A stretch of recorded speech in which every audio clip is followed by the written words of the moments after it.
webinar de hoy. Nuevamente bienvenidos a todos y todas. Muchas gracias por conectarse. Como saben, los webinars de Derecho de Autor para Industrias Creativas se vienen realizando ya hace 2 semanas, una iniciativa de la Dirección de Derecho de Autor con el gran apoyo de la consultora Cultura 360 y el apoyo de la Escuela Nacional del Indecopi y la Gerencia de Promoción y Difusión. Unas pautas antes de comenzar. Esta actividad dura 1 hora, dividida en media hora a 40 minutos de exposición y el tiempo restante para absolver preguntas. Esas preguntas pueden enviarlas ustedes al chat que tienen en la parte inferior y solo pueden formularlas durante el tiempo de exposición. Una vez que termine la exposición, recogemos las preguntas y comenzamos a responderlas.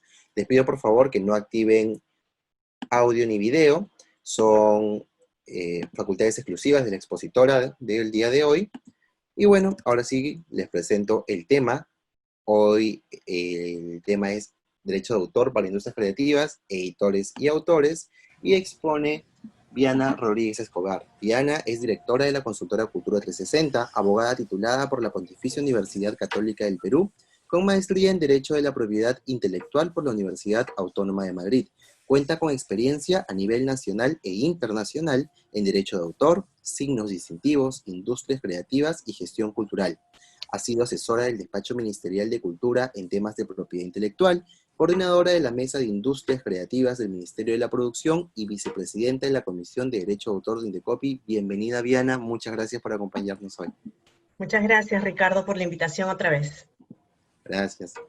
Y modera esta actividad Patricia Ashtu Agüero. Patricia es abogada titulada por la Universidad de San Martín de Porres, con más de 5 años de experiencia profesional en materia de propiedad intelectual, en especial en Derecho de Autor, con estudios de especialización en propiedad intelectual en organismos internacionales, entre ellos la Organización Mundial de la Propiedad Intelectual, la Dirección Nacional de Derecho de Autor de Colombia e instituciones nacionales como la Universidad del Pacífico, Indecopi, entre otros.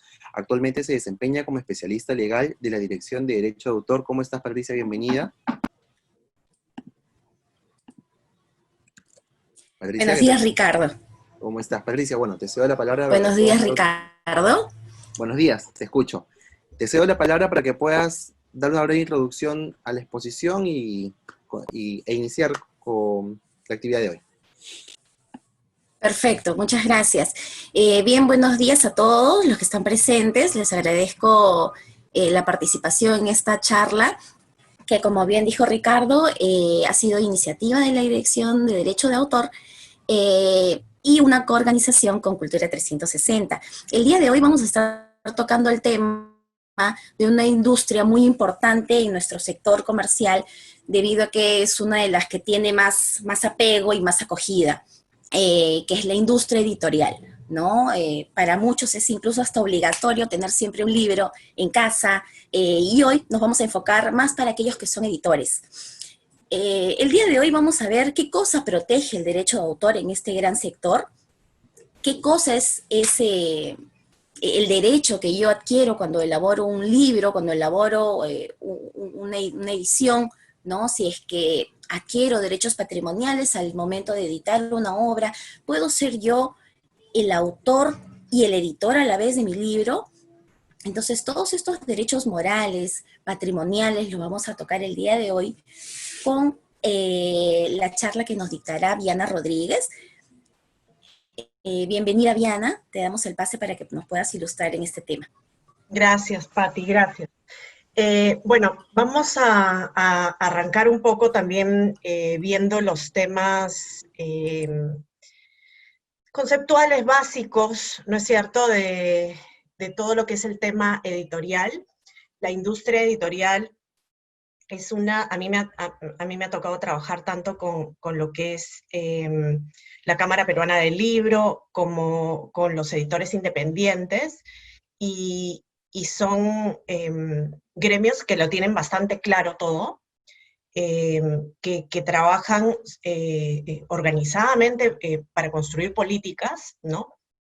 Es por eso que, por ejemplo, ellos incluso, a pesar de ser 2 bloques diferenciados, trabajan en conjunto, por ejemplo, para lo que es el tema de los beneficios tributarios en la ley del libro, ¿no? De crear o de generar una nueva ley del libro. Y también, bueno, en algún momento lo hemos discutido en alguna reunión sobre el tema de crear una política para el libro y la lectura, pero a nivel multisectorial, ¿no? Esto definitivamente, y es algo que lo hemos hablado ya en muchas oportunidades en este tipo de eventos, es que el tema de las industrias creativas no es únicamente trabajo del Ministerio de Cultura, ¿no? El Ministerio de Cultura, sí, claro, es el ente rector, pero requiere de un trabajo articulado con otros ministerios, como por ejemplo el Ministerio de la Producción, o incluso el MINCETUR para el tema de comercio exterior. Nosotros trabajamos para, justamente la Cámara y los independientes, les trabajamos un plan de internacionalización del libro peruano que incluía un trabajo o sea, una guía de lo que tenía que hacer cada sector. Lo presentamos incluso en algún momento, el año creo que fue pasado, en la Cámara Peruana del Libro, y esperamos que en algún momento este tipo de trabajos a escala macro comiencen a ser aplicados y no solamente, digamos, trabajar en eventos puntuales, ¿no? Bueno, sin más, yo paso a explicar los conceptos básicos en este caso. Esto de acá es exactamente lo mismo que yo estaba explicando en los otros eventos, solamente que me voy a referir a ejemplos mucho más enfocados hacia editorial. En el caso de lo que es industria editorial, ¿no? E industrias creativas en general, los creadores y productores y artistas que están vinculados a las industrias creativas no están generando bienes materiales. ¿A qué me refiero yo con bienes materiales? Bienes que se pueden normalmente tocar. Ahí ustedes me dirán, Viana, pero yo un libro lo toco. Sí, sí, ese es el soporte. Pero vamos a ver exactamente qué es un bien material. Un bien material es, me quitaron los plumones de acá. Bueno, yo normalmente doy el ejemplo con un plumón. Voy a darlo con una crayola esta vez. Esta crayola es un bien material. Si yo la tengo, nadie, imaginemos que estuviéramos todos en el auditorio del Indecopi en este momento, no como estamos ahora separados en vista de este estado de emergencia. Si estuviéramos todos en el auditorio, yo tendría el crayón y estaría escribiendo y ninguno de ustedes podría utilizarlo, porque yo lo tendría en mi posesión y solamente yo lo podría disfrutar. Ese es el tema con los bienes materiales, uno de los temas con los bienes materiales, porque excluyo, con la posesión del bien, excluyo de su disfrute al resto. Es decir, yo lo tengo, tú no lo disfrutas, ¿ya? Lo mismo pasa con las casas, los carros, los chocolates, las botellas de agua, etc. Pero además, ¿qué pasa cuando yo termino de escribir con el crayón, ¿no es cierto? Y me lo gasto, ya llega un momento en que ya no lo puedes ni siquiera coger, me lo gasto. ¿Qué pasó con el crayón? Se acabó, ¿no es cierto? Entonces, los bienes materiales también tienen una duración determinada. Las casas se deterioran, ¿no es cierto? Los carros se deterioran, terminan siendo chatarra, los plumones se acaban, los crayones se acaban, pero eso no es con lo que ustedes trabajan, eso no es lo que ustedes crean. Lo que ustedes crean son bienes inmateriales. Otra vez ahí vienen, ¿no? Y me dicen, Viana, pero yo tengo un libro, ¿no? Cualquier cantidad de libros ahorita, pero tengo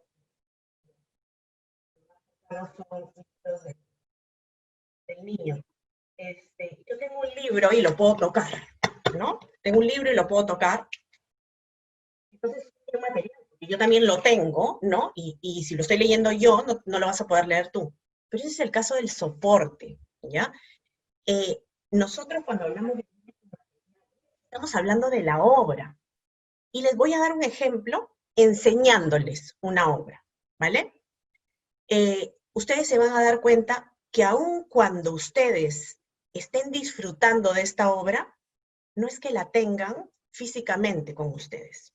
Ese es el tema con los bienes inmateriales. Los bienes inmateriales, las obras son bienes inmateriales, y ustedes pueden disfrutar de esas obras, incluso sin tener la posesión de las obras.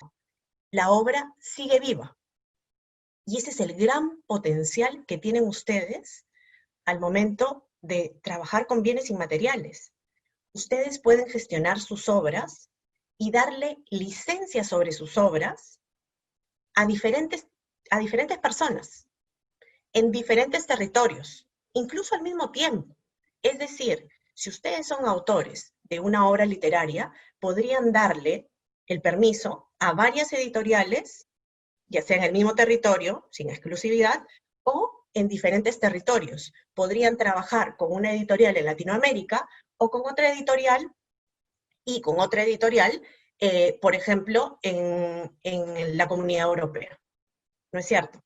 Es más, podrían incluso traducirlas y por eso también ganar dinero. Entonces, ustedes tienen con sus bienes inmateriales, con sus obras, ¿ya? Y eso va también para los editores, que también son parte importante en esta ecuación, tienen una potencialidad que no tienen los titulares o los propietarios de bienes materiales. Continúo con los ejemplos.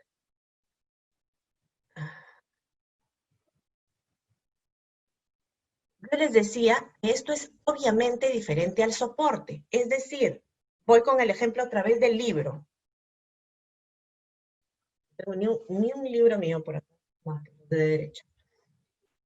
Cuando yo les hablo del libro, ¿no es cierto?, de la obra literaria, les estoy hablando de la obra como bien inmaterial. No les estoy hablando de este soporte, que en este caso es un soporte papel con tapa dura, ¿ya? ¿Por qué? Porque si digamos, espero que eso nunca más pase, se me da en algún momento a alguien la locura de comenzar a quemar libros, ¿ya? Vamos a poner un ejemplo más concreto. Yo salgo en este momento a donde está la biblioteca de todos mis libros y los hago pedacitos o los quemo, no significa que las obras se han acabado, no significa que las obras han muerto. Simplemente lo que yo destruí fue el soporte que contenía las obras, es decir, el papel que contenían las obras, pero las obras siguen vivas, ¿ya?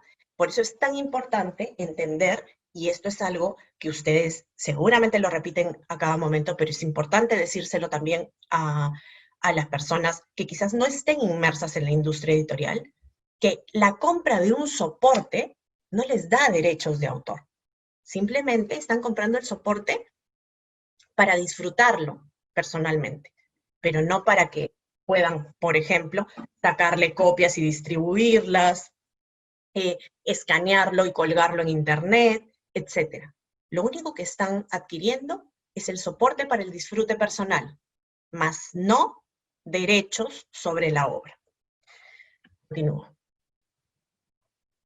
¿Cuál es el principio básico del derecho de autor? Mucha gente piensa que como el derecho de autor protege bienes inmateriales, también protege ideas. Sin embargo, no es así.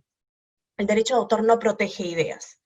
Oye, Diana, pero si no protege ideas, entonces, ¿exactamente qué cosa protege? Bueno, yo les voy a dar un ejemplo de idea y luego vamos a ver cómo es esa idea materializándose en obra lo que sí se protege. Ejemplo de idea. Una historia de amor que acaba trágicamente. Es el mismo ejemplo que yo puse la vez pasada en teatro. Si yo les digo esta idea, nadie puede tener la exclusividad de una historia de amor que acaba trágicamente. Nadie, ¿ya? Todos podríamos crear una obra, no estamos hablando de calidad, ojo, cualquiera de nosotros podría ser capaz de crear una historia de amor que acabe trágicamente sin que eso implique una infracción de derechos entre nosotros. Cuando yo les digo, esta idea no está protegida, una historia de amor que acaba trágicamente, no significa que la materialización, es decir, la creación sobre la base de esa idea de una obra, eso sí puede estar protegido. ¿Qué cosa se les viene a la cabeza cuando yo les digo una historia de amor que acaba trágicamente? Todo el mundo me dice Romeo y Julieta. Sí, Romeo y Julieta, pero también Tristán e Isolda, que es también una historia de amor que acaba trágicamente. Vamos a salir un poquito de nuestra zona de confort de los libros. Una historia de amor que acaba trágicamente. Ya, para la gente un poquito de mi generación, para más atrás, la película esta de los años 70, Historia de amor, que también era una historia de amor, literal, que acababa trágicamente, ¿no? Si se van a Netflix, la película Yo antes de ti, que también es una historia de amor que acaba trágicamente, si se dan cuenta, la idea en sí no está protegida. Pero cómo el autor materializa esa idea, crea diálogos, genera personajes, plasma su personalidad en la creación, eso sí está protegido, porque eso es obra. Entonces, solamente para darles un ejemplo adicional, porque ustedes me podrían estar diciendo en este momento, bien plano tu ejemplo, Viana, o sea, una historia de amor que acaba trágicamente, ya yo sé que eso no se puede proteger. Les voy a poner un ejemplo de idea un poquito más elaborado. Un grupo de superhéroes que nos defienden de los villanos, donde además uno de los superhéroes no tiene poderes sobrenaturales, pero como es millonario, crea un montón de artefactos y de gadgets para poder ser incluso hasta el más cool de los superhéroes. ¿De quién les estoy hablando? Sí, de los superamigos, ¿no? Donde el que no tiene superpoderes es Batman, pero también de los Avengers, donde el millonario es Iron Man. Es una idea mucho más desarrollada, pero aún así, como idea, no está protegida. Pero como obra, sí. Ya hemos entendido eso hasta ahora. Pero ¿quién entonces es autor? Y acá es bien importante, sobre todo para los que tienen editoriales, ¿ya? Porque es una consulta que a mí me hacen normalmente desde ministerios hasta editoriales independientes. ¿Quién puede ser autor? Los autores siempre van a ser personas naturales, o sea, como ustedes, como yo, personas naturales de carne y hueso, que realizan la creación intelectual con nuestro cerebro. No pueden ser animales y no pueden ser empresas. Aquí saltan la mayoría de editoriales cuando yo doy esta charla. Oye, ¿cómo que yo no puedo ser? No, pues, no puede ser autor, pero sí puede ser titular de los derechos sobre la obra, ¿ya? ¿Qué significa esto? La autoría siempre va a nacer en una persona natural, y luego la persona natural, a través de una licencia o una cesión, que es un contrato, le transfiere los derechos patrimoniales sobre la obra, por ejemplo, a la editorial. Ejemplo del mono, largamente utilizado. Estos monos le roban la cámara a un fotógrafo, se toman 1500 fotos, de las cuales 2 salen súper chéveres, una de perfil y otra que es esta, que es la selfie del mono, donde se genera todo un proceso judicial que llegó hasta la Corte Suprema de los Estados Unidos, porque Wikipedia cogió las fotos que el pobre señor había subido en baja resolución en su página web, ¿no? Y que quería vender a una revista. Wikipedia coge las fotos y las publica en Wikipedia. Y claro, el señor, ¿no? Le reclama a Wikipedia y le dice, me estás quemando el kiosco, o sea, me estás arruinando el negocio, yo voy a vender esas fotos, ¿qué haces tú subiéndolas? Bájalas, estás infringiendo mi derecho de autor. Y los abogados de Wikipedia, que deben ser muy chéveres además, le respondieron, el que tomó la foto fue el mono. Entonces, en la medida que los animales no generan derecho de autor, tampoco esa foto está protegida por el derecho de autor. El que hizo clic fue el mono. Entonces, no hay derechos de autor y no me puedes venir a reclamar por esto. Y eso fue lo que resolvió al final la Corte Suprema de los Estados Unidos. Solamente para que se den una idea. De la misma manera, las empresas tampoco. Diferente sería que el autor, la persona natural de carne y hueso, le licencie o le ceda los derechos. Eso lo vamos a ver en un ratito. ¿Y qué cosa es una obra? Una obra es toda creación intelectual de nuestra cabeza, personal, como personas naturales, y original, ahorita les explico, susceptible de ser divulgada o reproducida en cualquier forma, conocida o por conocerse. ¿Qué quiere decir esto? Oye, las cosas que yo creo con mi mente, o sea, con mi intelecto, ¿no? Que salen de mí, pero de mí como persona natural, pero que además deben tener un elemento adicional que es la originalidad. ¿Y qué es la originalidad? Como el autor, lo que decimos los abogados, la impronta del autor. ¿Qué significa esto? Cómo el autor plasma su personalidad en la obra. ¿Qué significa? Si yo les digo en este momento, les voy a dar una idea. Si yo les digo en este momento, saquen una hoja de papel, ¿ya? Y todos y cada uno de ustedes dibujen una niñita con una capita roja, con una canastita en la mano, que va caminando por el bosque, rumbo a visitar a su abuelita, las no sé cuántas personas tenemos ahorita, las 300 personas que estamos en la sala, vamos a dibujar a la Caperucita Roja. ¿Sí? En algún momento por ahí alguien me ha salido diciendo, Heidi, no, Heidi visitaba al abuelito por si acaso, y vivía con el abuelito. Esa es la Caperucita Roja. Pero cada uno de los 300 dibujos va a ser diferente. Ningún dibujo va a ser igual al otro. ¿Por qué? Porque cada uno de nosotros va a plasmar su personalidad en el dibujo. Entonces van a salir 300 dibujos diferentes. Eso es la originalidad, ¿vale? Es un concepto bien abstracto, bien discutido. Los abogados de derecho de autor hacemos incluso la broma de cómo hacemos pelear a un grupo de abogados de derecho de autor. Suelta la pregunta de ¿qué es la originalidad? ¿No? Es como el lanzar la granada y salir corriendo, ¿no? Y todo el mundo se comienza a pelear. La originalidad es un concepto bastante abstracto, ¿no? Pero digamos, esta es la manera más fácil que tengo yo de poder explicárselo, ¿no? Y habíamos visto que los derechos de autor, ¿no es cierto? Los derechos de autor son derechos complejos, ¿ya? Y tienen justamente dos dimensiones. Una de las dimensiones son los derechos morales, ¿ya?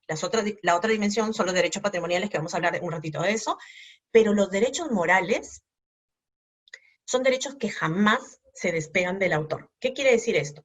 Son perpetuos, inalienables, inembargables, irrenunciables, imprescriptibles. Es decir, el sueño de cualquier abogado. Estos derechos jamás se separan del autor.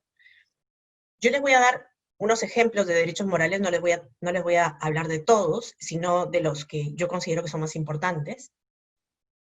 Pero ustedes, como autores, los que son autores, jamás van a poder renunciar a estos derechos morales y siempre van a poder exigirlos. Primer derecho, el derecho de paternidad. ¿Qué quiere decir esto? Es el derecho que tiene el autor de ser reconocido como autor de la obra, pues, ¿ya? Cuando alguien coge una obra y dice, esta obra es mía, aun cuando no lo es, ¿no? Tenemos el caso incluso de un ex candidato presidencial que cogió una obra diciendo que era suya, y no era suya, ¿no es cierto? Cuando uno infringe el derecho de paternidad, puede incurrir en plagio, ¿vale? Yo les dejo un poco como de tarea, siempre ver esta película que se llama Big Eyes, está en Netflix. Es una película que justamente trata sobre el derecho de paternidad. No los voy a spoilear, pero más o menos, esto está muy al inicio, así que no va a ser un gran spoiler. Es el caso de una pareja de esposos, ¿no es cierto?, donde la persona, el verdadero o la verdadera pintora era la esposa, ¿no es cierto?, y el esposo era el que se hacía pasar como el pintor.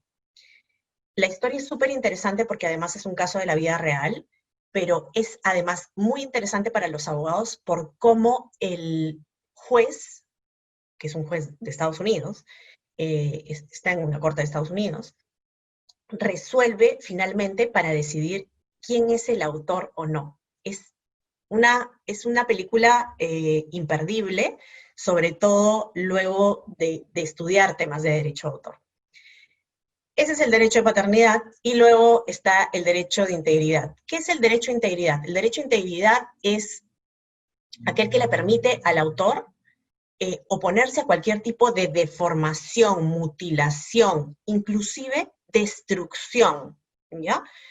Ustedes, no sé si recuerdan el caso de los murales que fueron pintados durante la época de la gestión de Susana Villarán, y luego fueron borrados en la época de Castañeda Locio. Eso fue un caso que se discutió en la Comisión de Derecho de Autor del Indecopi, y que obviamente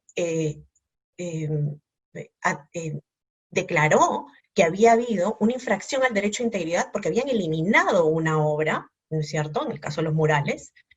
Y yo les pongo este ejemplo, que es el caso del Cristo de Borja, donde una señora súper acomedida y súper proactiva, ¿no?, una señora muy mayor, trató de ayudar al párroco de justamente de esta parroquia, de este pueblito en España, ¿no?, arreglando las obras que estaban un poco ya desteñidas, despintadas, ¿no? Entonces, y que terminó, si ustedes ven, en el lado izquierdo es lo que era la obra inicial, y en el lado derecho lo que terminó haciendo la señora Cecilia Jiménez, que así se llamaba esta señora.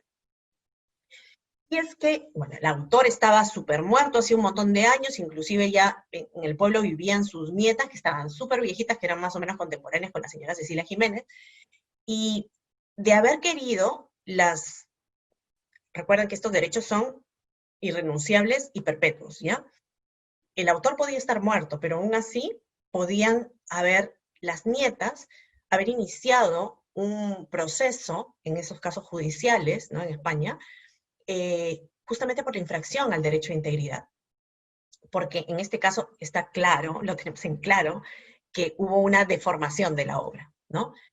Bueno, definitivamente no iniciaron ningún proceso, pero además el pueblo de Borja, esto es como anécdota nada más, están súper agradecidos con la señora Cecilia Jiménez, porque ahora el pueblo de Borja, que era un pueblo bastante anónimo o desapercibido en el mapa, ¿no?, es ahora inclusive una parada en una ruta turística, porque la gente quiere ir a ver el único meme en vivo y en directo que existe, ¿no? Que es este producto de la infracción al derecho a integridad realizado por la señora Cecilia Jiménez.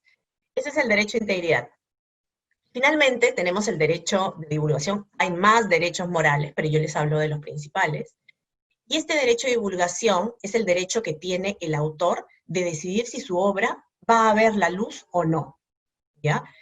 Es decir, si es que su obra va a ser publicada. Ojo, este es un derecho de un solo uso, es decir, el autor autoriza la divulgación y luego ya no se puede echar para atrás. No es posible que diga, yo voy a autorizar mi divulgación primero a, no sé, pues Editorial Alfaguara, ¿no?, y luego me voy a ir con Peisa y también le voy a autorizar. No, si ya se divulgó una vez, ya está divulgado, ¿ya? En el caso de, por ejemplo, creo que fue Kafka, ¿ya? Kafka rogó en su lecho de muerte a su amigo, a su mejor amigo, que por favor todo lo que él había escrito, que estaba guardado en el baúl, por eso ponemos un baúl donde de repente duerme el gato encima, etcétera, todo es mnemotecnia, que todos los escritos, todas las obras que él había escrito, por favor no los publicara, que los quemara, es más. Bueno, y el amigo evidentemente no le hizo caso, ¿ya? Y los publicó, y bueno, para dicha de nosotros, ¿no? Porque pudimos acceder luego a esas obras. Pero digamos, es un derecho del autor el poder oponerse a la divulgación.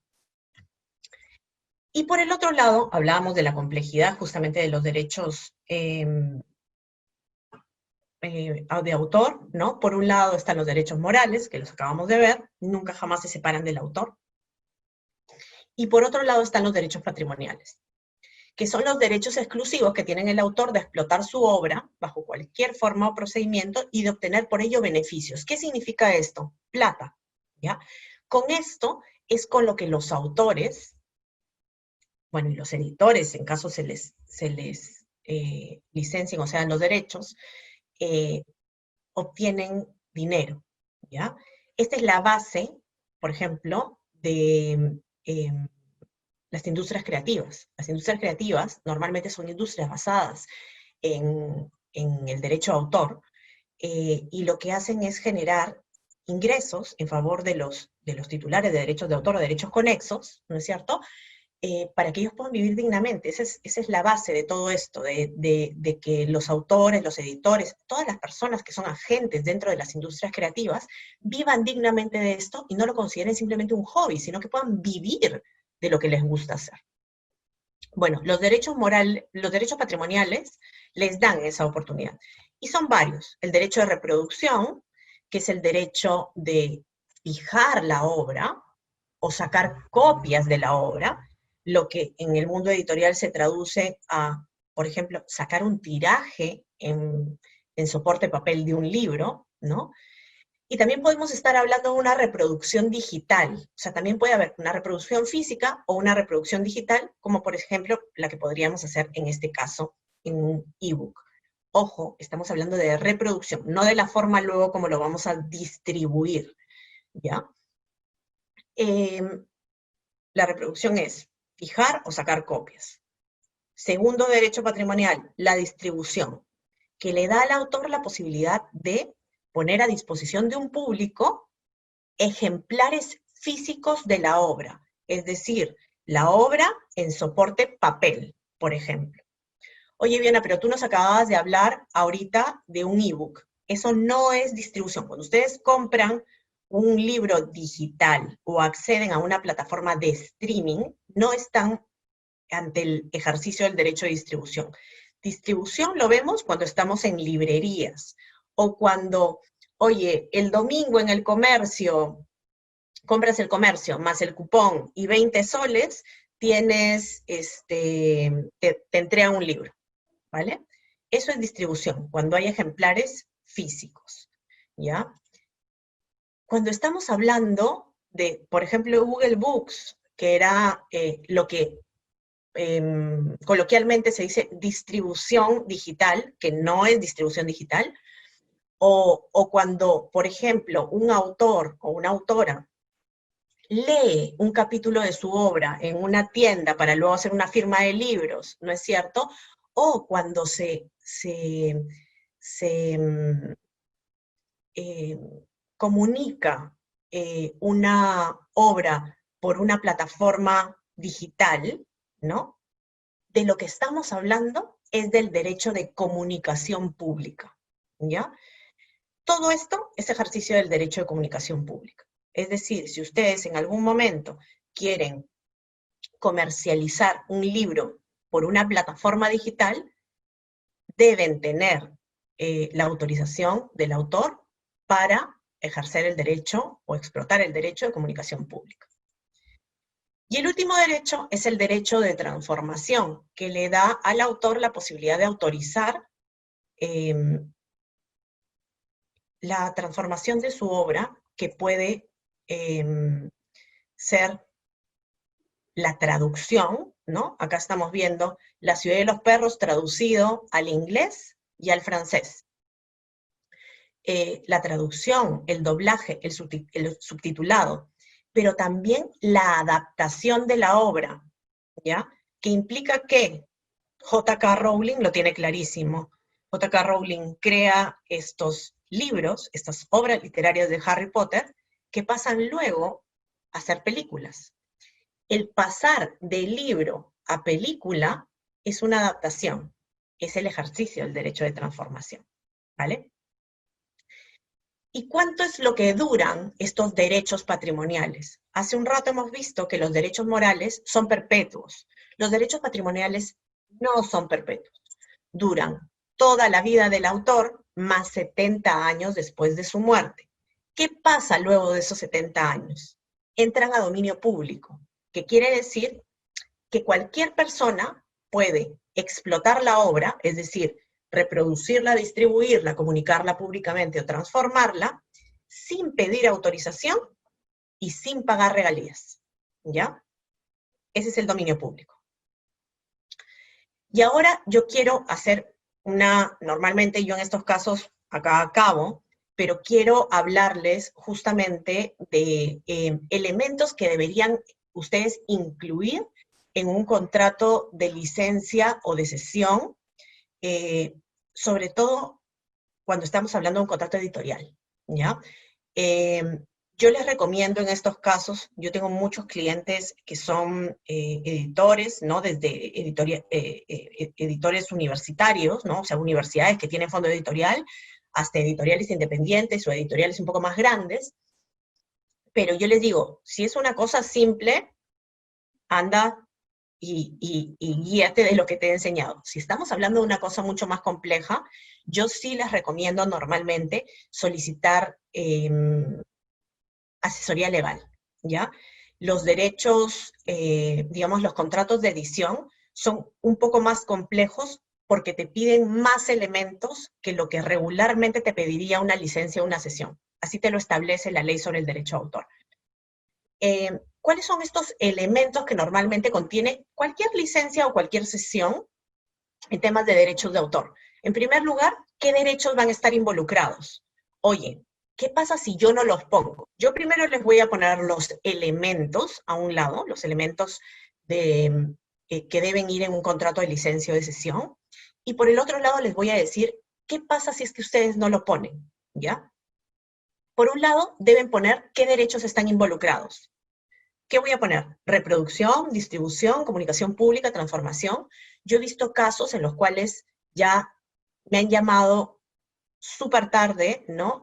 Esas son lo que yo digo, son las historias de terror que yo tengo que contar para que se tomen en serio el tema contractual. Contratos en los cuales se olvidaron de poner el derecho de transformación y no se deducía del documento en ningún momento que el contrato iba a ser, que la obra iba a ser traducida, ¿ya? Y por lo que, si uno analizaba el contrato, lo único que estaba autorizando era la reproducción y la distribución del libro, ¿no? O sea, sacar un tiraje y que fuera a librerías, pero en realidad lo que se había discutido sobre la mesa, ya, física, o sea, presencialmente, ¿no?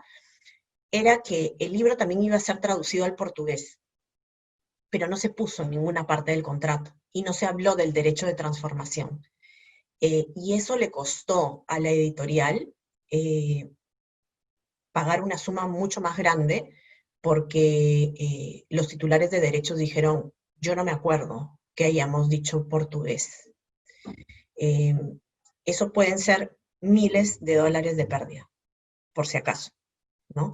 Por eso es importante poner qué derechos van a estar involucrados, y yo incluso soy hasta mucho más precisa de detallar para qué se van a utilizar los derechos. Otro de los elementos que se tienen que poner es la duración.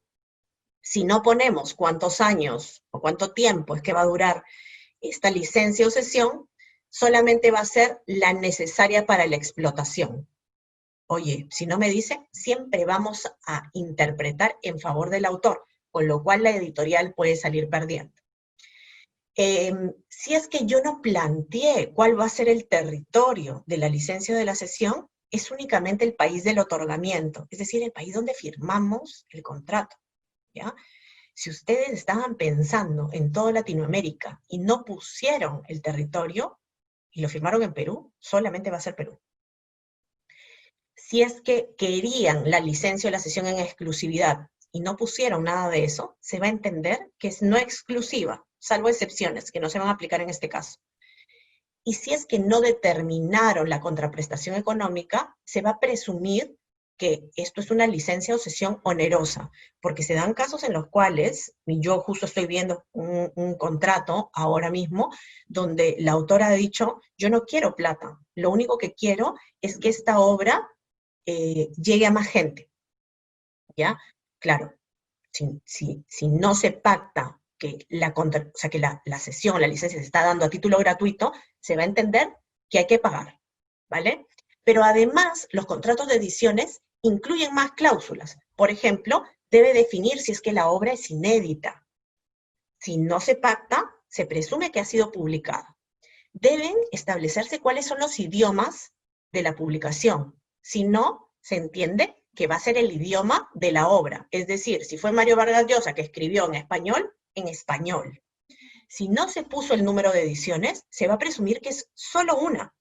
Oye, pero nosotros hablamos de 3 ediciones. No pusiste. Piña, una.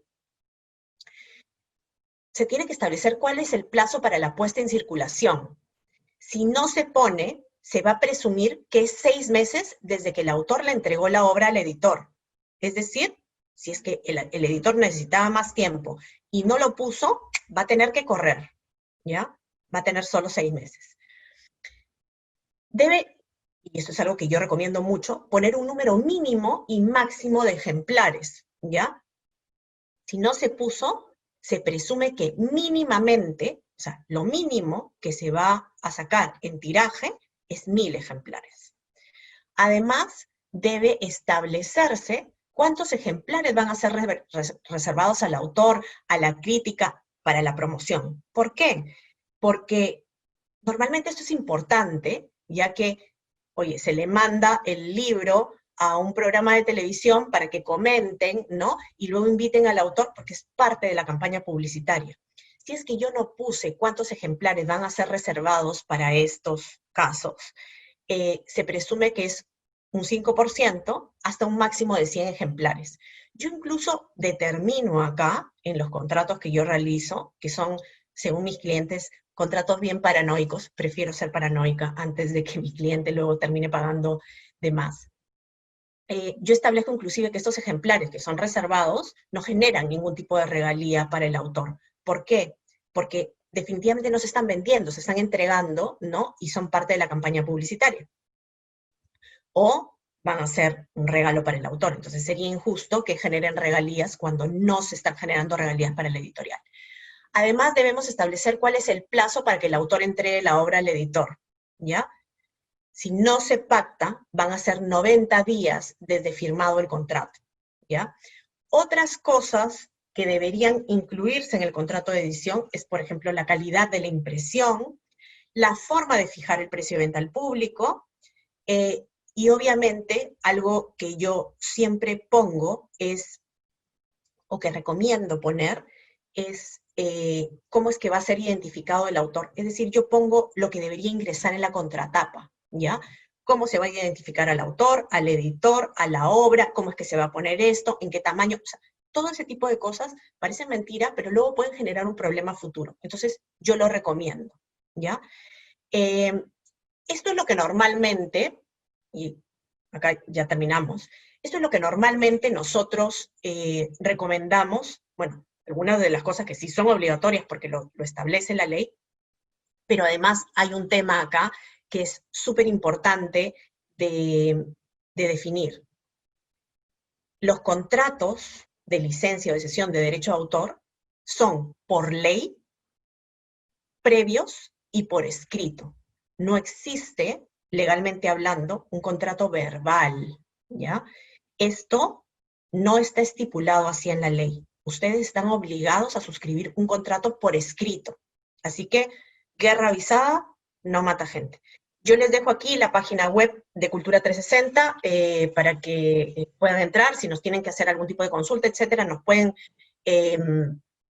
alcanzar las consultas o las inquietudes que tengan a través de esa página web, pero también por el Facebook de Cultura 360, que, bueno, ingresan al Facebook, buscan Cultura 360 y sale, ¿vale?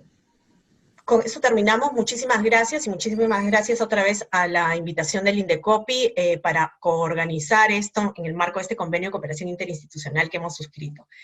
Gracias, Ricardo, gracias, Pati. Creo que pasamos a las preguntas. Muchísimas gracias, Viana, por la excelente exposición, siempre ilustrándonos. Te vamos a alcanzar bastante de las preguntas que nuestros asistentes interesados nos han enviado. Bien, nos informa. Si uno, como persona natural, mediante orden de servicio, lleva a cabo la edición de un libro para una entidad del Estado, ¿tiene derecho a que su nombre figure como editor dentro de la hoja de créditos de dicho libro? Como autor, ¿ya? Si ha sido el creador de la obra, tiene derecho a que sea incluido como autor, ¿ya? Esto es un error bien común, y bueno, en el Indecopi no se comete porque es el Indecopi, ¿no? Pero en muchas instituciones estatales, a mí, bueno, que la consultora le da asesoría a muchas instituciones estatales, lo primero que nos ponen como el parche es, sí, pero yo no quiero que aparezca el autor, porque si no el autor luego va a venir a hacernos problemas. Y yo le digo, oye, con un buen contrato, el autor, si te tiene que ceder todos los derechos, porque es un contrato de obra por encargo, ustedes no van a tener más problemas futuro. Pero ustedes no le pueden, digamos, restringir el derecho de paternidad al autor solamente porque ustedes van a ser los titulares o porque ustedes son los editores. Al autor se le reconoce como autor siempre, ¿ya?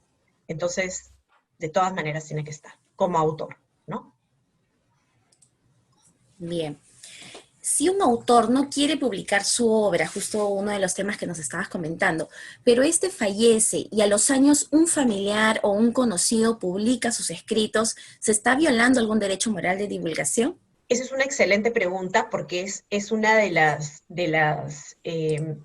críticas constructivas que yo le realizo al decreto legislativo 822, que es la ley sobre el derecho a autor, porque el gorro sobre el que, o la sombrilla sobre la cual se establece el tema de derechos morales, arrancan diciendo, los derechos morales son perpetuos, ¿no? Pero luego cuando hablan del derecho de divulgación, dicen, oye, este también es un derecho moral, por ende debería ser perpetuo. Pero lo que dicen luego es, ojo, el autor, si es que se va a morir y no quiere que se publique su obra, tiene que dejarlo por escrito, casi en testamento, ¿ya? Tiene que especificarlo así. O sea, el autor tiene que dejar un documento por escrito diciendo, yo no quiero que publiquen mi obra.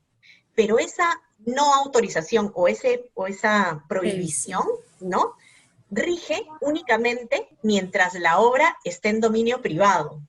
Es decir, pasan 70 años de la muerte del autor y los herederos, ¿no? O cualquier otro que tuviera en su poder la obra, podría publicarlo. Y ahí, claro, normalmente mis alumnos saltan y dicen, Diana, pero tú dijiste que los derechos morales son perpetuos. Sí, pues eso es lo que dice la ley, pero sin embargo hace esta salvedad en lo que es divulgación, ¿no? Entonces el derecho de divulgación es un derecho que debería tener como una precisión, porque no es un derecho perpetuo, ¿no? Bien, gracias. ¿Este derecho de autor tiene validez internacional o solo nacional? Mi preocupación es si una obra registrada en Perú es pirateada en el extranjero, ¿qué se debería hacer en ese caso? ¿No? Nos plantean el caso en que la obra pueda ser pirateada en el extranjero. ¿Me escuchan bien? Es que silencié mi micrófono para que el niño no me interrumpiera un momento. Bueno, la protección del derecho de autor es una protección a nivel mundial, ¿ya? O sea, no es, muchas veces, y eso es un tema que es bien importante explicarlo, ¿no? Y a mí me da gusto cuando hacen la presentación tuya, Patti, porque tú dices, además, especializada en derecho de autor, ¿no? ¿Por qué? Porque muchas veces la gente dice, yo estoy especializado en propiedad intelectual, ¿no? Y ojo, la propiedad intelectual tiene dos ramas que no necesariamente son parecidas. Incluso nos basamos en principios diferentes, ¿ya? Entonces, no necesariamente el que sabe marcas sabe derecho a autor. Y en el tema de marcas, el tema, bueno, yo también he sido comisionada en signos distintivos, por eso, digamos, puedo explicarles un poco más este tema. En el tema de marcas, tú estás protegido en el territorio donde te registras, es decir, te basas en el principio de territorialidad y además de registrabilidad. Si no estás registrado, no estás protegido. En el caso del derecho de autor, uno tiene protección desde el mismo momento en que creó la obra, ¿ya? Otra cosa es la prueba, ¿ya? ¿Cómo pruebo yo que yo creé mi obra el 11 de junio del 2019, iba a decir yo, del 2020, ¿no? ¿Cómo creo yo? Para eso, ¿cómo lo pruebo? Para eso, un buen método de prueba es el registro del derecho a autor, ¿no? O sea, el registro que maneja el Indecopi. Pero la protección es a nivel mundial. Ahora, normalmente en otros países, cuando uno va a negociar, por ejemplo, a mí me pasa mucho cuando voy a negociar derechos de distribución o de comunicación pública de obras audiovisuales a nivel internacional, ¿ya? Me piden, por ejemplo, oye, registra la obra en tu autoridad competente, es decir, en el Indecopi. Yo le digo a la productora audiovisual, registra en el Indecopi ya, porque nosotros tenemos que salir con ese registro, ¿ya? Pero además te piden que si vas a distribuir en otro país, que también registres en otro país. Entonces te piden como que diferentes registros, ¿no? Pero digamos, la protección del derecho de autor, en tanto el registro es meramente declarativo, es una protección mundial. Pati, estás silenciada.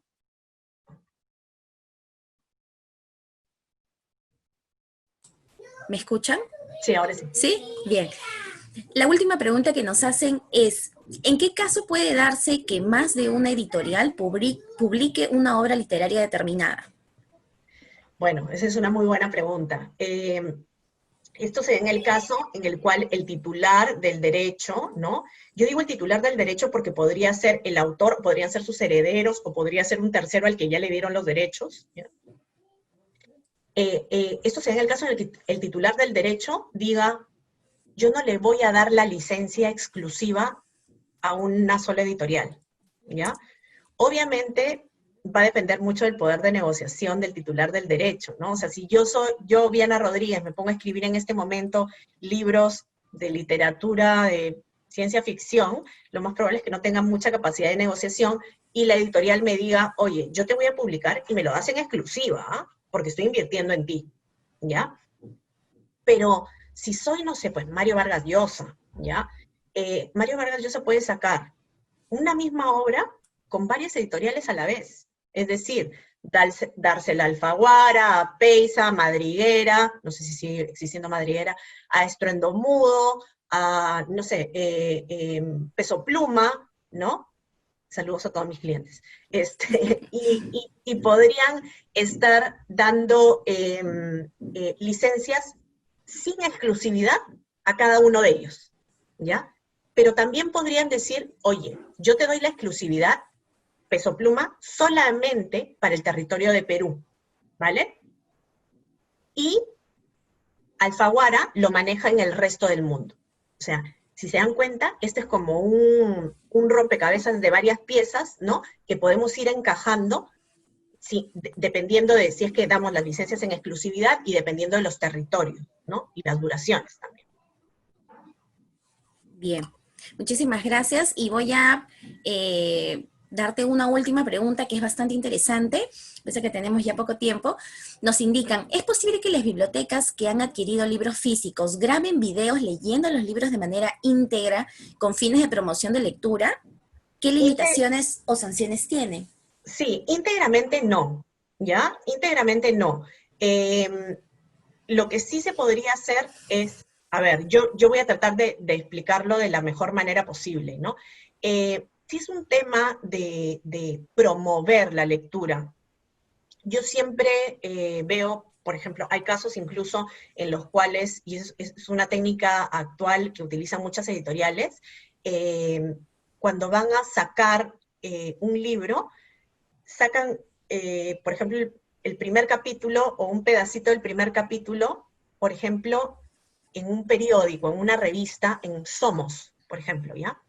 Y la gente lee y se queda enganchado con el primer capítulo, ¿no? Y dice, oye, ¿qué paja esto? Bueno, pues ya va a estar a la venta, ¿no? En tal sitio. Entonces es una estrategia de venta, ¿ya?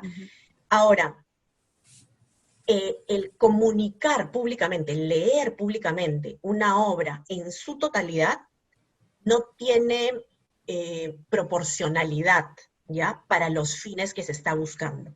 Porque definitivamente va a haber un perjuicio para el autor, ¿ya?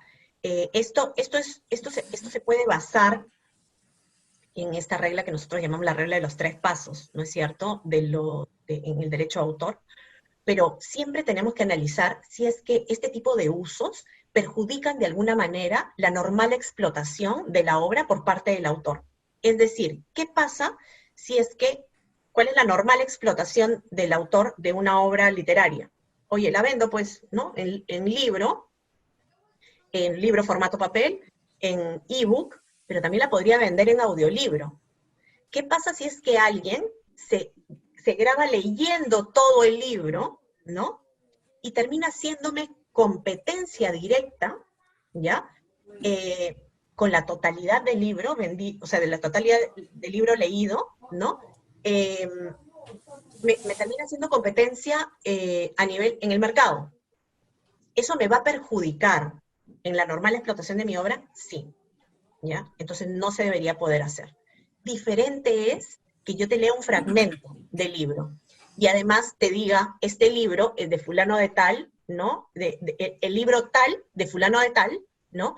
Y se hace justamente porque es parte también de una estrategia de enganchar a la gente para este, o sea, para promover la lectura, ¿no? Hay otras excepciones, o sea, otro tipo de excepciones que van más respecto a lo que son, a lo que está referido al convenio de Marrakech, etcétera, pero eso ya es, yo creo que ahí estamos entrando en aguas profundas porque a mí me han dicho que hable en lenguaje de no abogado. Bien, muchísimas gracias, Viana, te agradecemos por Gracias a ti, esa gran Pati. exposición. Vamos ahora a tocar el tema brevemente que nos están haciendo la consulta respecto a los registros.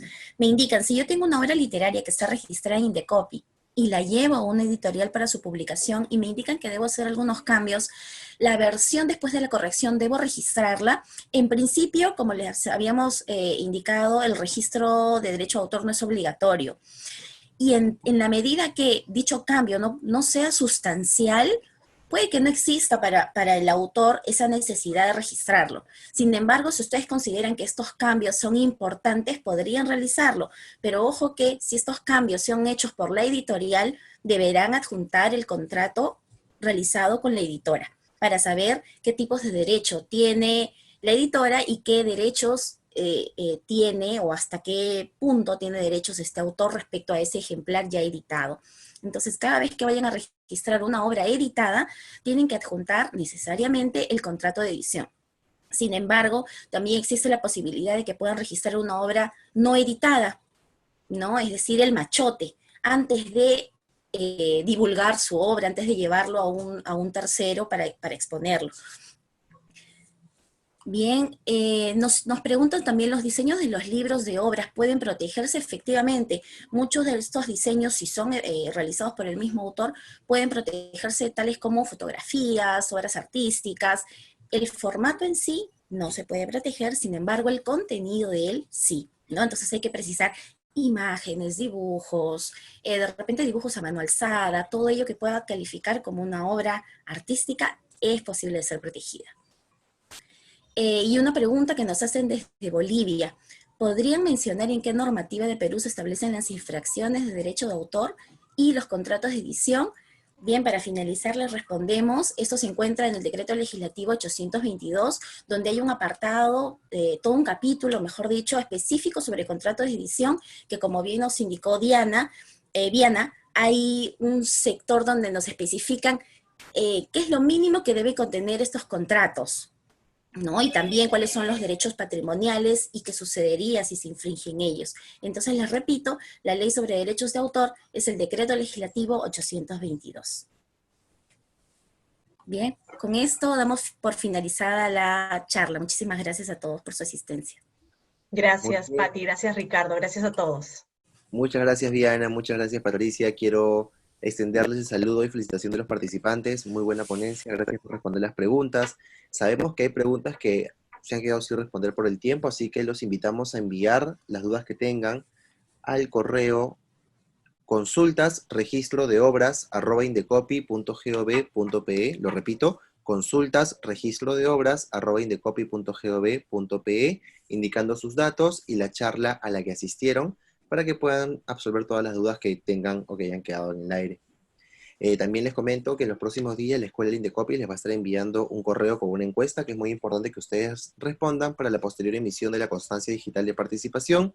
No olviden que pueden ver el webinar de hoy y los anteriores en nuestro canal de YouTube Y para que estén al tanto de los enlaces de registro y programa de los webinars de las siguientes semanas, pueden ingresar a nuestra página de Facebook, también a la página de Facebook de Cultura 360, en los cuales van a poder ver los enlaces para que se inscriban con tiempo. La próxima semana el tema será artes visuales, así que ya nos estamos encontrando. Muchísimas gracias nuevamente, Diana, Patricia, y bueno, nos vemos. Gracias.